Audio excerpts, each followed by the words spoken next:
আপনারা জানেন যে আমি একটা সিরিজ করছি সাকসেস স্টোরির অপোজিট ডিস্ট্রেস স্টোরি, যেখানে আমরা এমন কিছু সমস্যা নিয়ে আলোচনা করছি যেটা আসলে মাইন্ডসেটের সমস্যা। বাকি প্রোফাইল ভালো ছিল, ম্যাচও পাওয়া যাবে, সবকিছুই খুব ভালো, কিন্তু কিছু মাইন্ডসেটের জন্য কেন আমরা নিজেদেরই বিয়ে আটকে দিই।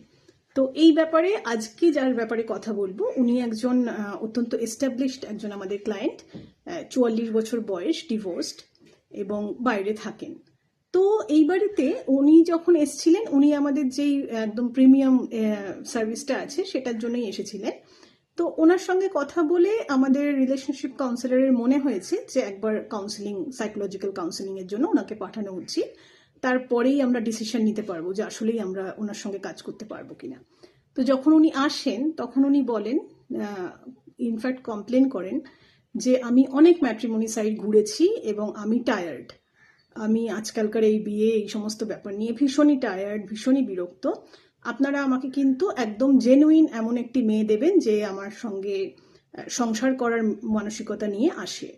খুবই ভালো কথা, আমরা শুনি এবং আমি জিজ্ঞাসা করি যে এতটা টায়ার্ড কেন আপনি, কি হয়েছে।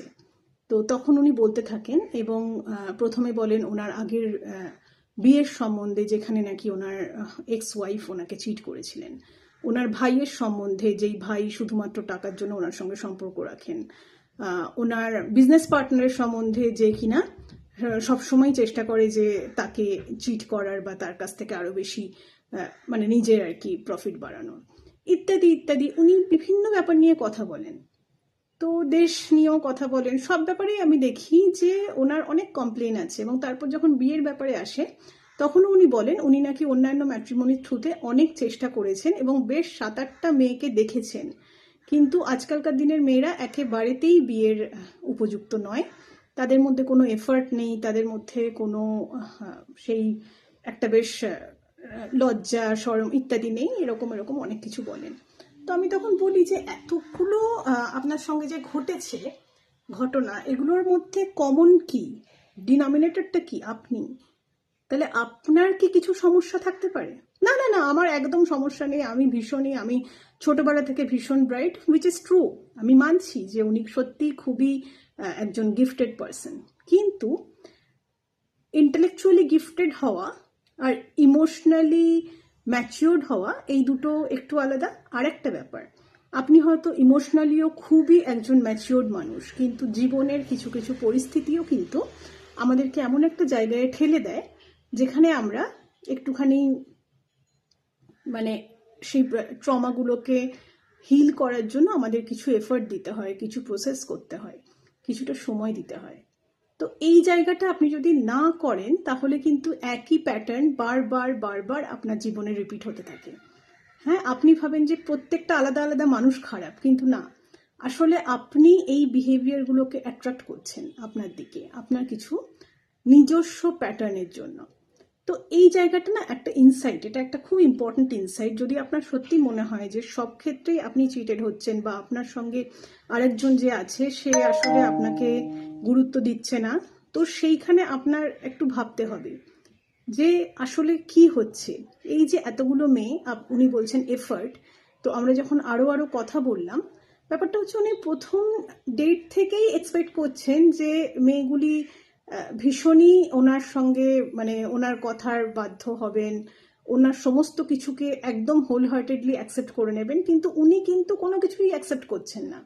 উনি এডুকেটেড মেয়ে চান, কিন্তু তার হচ্ছে ডিমান্ডিং কেরিয়ার থাকবে না, দেখতে খুব সুন্দরী হবে কিন্তু পর্দা করবে, ইত্যাদি ইত্যাদি বিভিন্ন ক্রাইটেরিয়া। তো যেখানে এই ক্রাইটেরিয়াগুলো আসলে সবকটা মিট করাটা কতটা পসিবল, একটা দুটো হয়তো হতে পারে, কিন্তু সব কটা, কেউ কোনো মেয়ে থাকতে পারে যে কিন্তু পড়াশোনায় ভালো কিন্তু ক্যারিয়ার পার্সু করবে না, অথবা খুবই সুন্দরী কিন্তু সে হিজাব করে, হতেই পারে। কিন্তু এরকম মানে অপোজিং কটা সেট অফ ক্রাইটেরিয়া আপনি ম্যাচ করলে বুঝতে পারবেন যে এই মানুষটা আপনার জন্য পারফেক্ট। আর যদি কেউ এই সব কটাতে রাজি হয়ে যায় তাহলে কি আসতেও সে খুব ভালো ইন্টেনশন নিয়ে আপনার কাছে আসছে?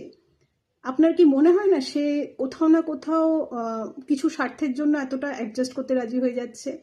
কোথাও না কোথাও আপনি আপনার এমনভাবে ক্রাইটেরিয়া সেট করছেন, এমনভাবে কথা বলছেন যে আপনি জেনুইন পার্টনারকে চাইছেনই না, আপনি জেনুইন মানুষদেরকে অ্যাভয়েড করে দিচ্ছেন, ফিল্টার আউট করে দিচ্ছেন।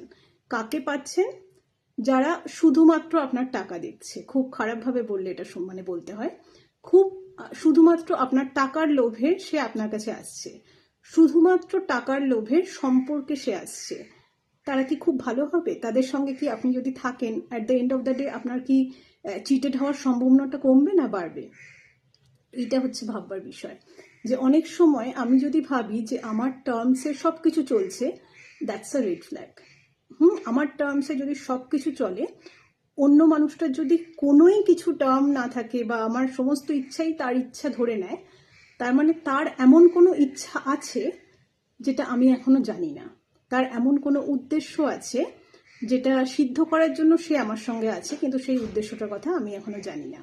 সুতরাং যখন দেখবেন যে আপনি কিছু ক্রাইটেরিয়া সেট করছেন, তখন আপনাকে ভাবতে হবে যে আমরা কোনো প্যাকেজ দিতে পারি না। একটা মানুষ, আপনি যে মানুষটাকে বিয়ে করবেন তিনি একজন মানুষ, তারও ছোটবেলা আছে, তারও নিজস্ব ট্রমা আছে, তারও নিজস্ব হিস্ট্রি আছে, নিজস্ব স্বপ্ন আছে, নিজের অ্যাম্বিশন আছে, সব কিছু আছে। হ্যাঁ, এবং সেটা একদম টেলার মেড হতে পারে না, কারণ আমরা তো ম্যাট্রিমনি সাইট, আমরা তো মেয়ে কেটে কেটে বানাই না, না, আমরা তো ম্যানুফ্যাকচারিং ইন্ডাস্ট্রিতে নেই। হ্যাঁ, এটা তো সম্পর্কের ক্ষেত্র। সুতরাং আমরা দুটো মানুষকে মিলিয়ে দিতে পারি, দুটো মানুষ যাদের প্রত্যেকের কিন্তু নিজস্ব সেট অফ সব কিছু, ড্রিমস, অ্যাম্বিশন, ট্রমা, ইচ্ছা, ভালনারেবিলিটিস সব কিছু আছে।